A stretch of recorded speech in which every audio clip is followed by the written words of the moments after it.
Last night, Iran confirmed that its president and foreign minister died in a helicopter crash. The condolences from sympathetic regimes were swift. The PRC declared that the Chinese people had lost a good friend. The Kremlin mourned a reliable partner. And Prime Minister Orban of Hungary, whose government has pursued deeper trade relations with Tehran in spite of Western sanctions, offered his thoughts and prayers. Well,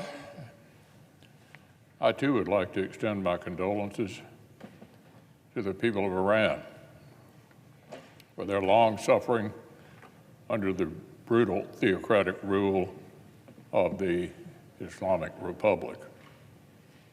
I suspect a great many Iranians would rather Western admirers stop lionizing a man known as the butcher of Tehran or executing political prisoners.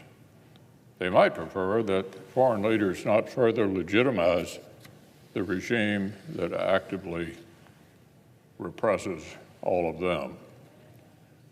In the meantime, conjecture about key players in the chain of succession and the relative strength of reform and hardline elements has already begun in earnest. To focus on this sort of speculation is to miss something more fundamental about the regime in Tehran.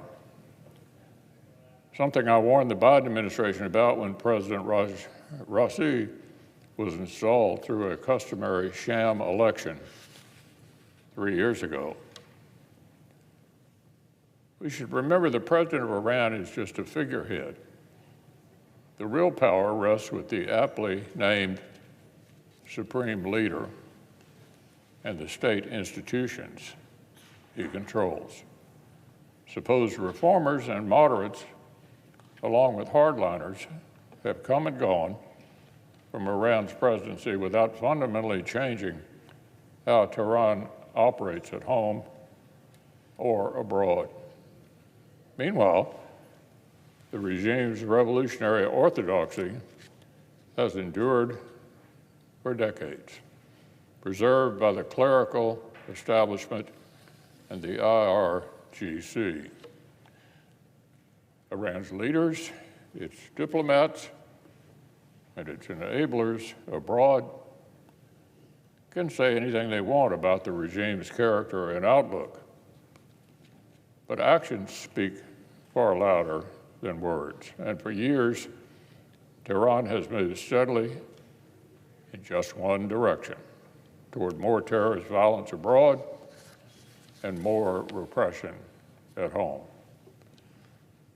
And no matter who Iran's president has been, the regime in Tehran has continued to engage in rampant proliferation of ballistic missiles, cruise missiles, and UAVs while making steady progress toward nuclear weapons capability.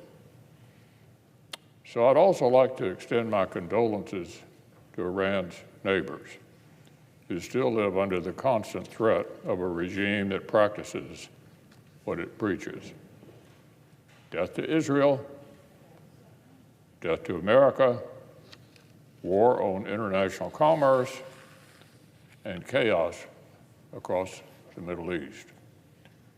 The untimely death of the president of Iran does not change the underlying threats this regime poses to its own citizens, to its region, and to the free world.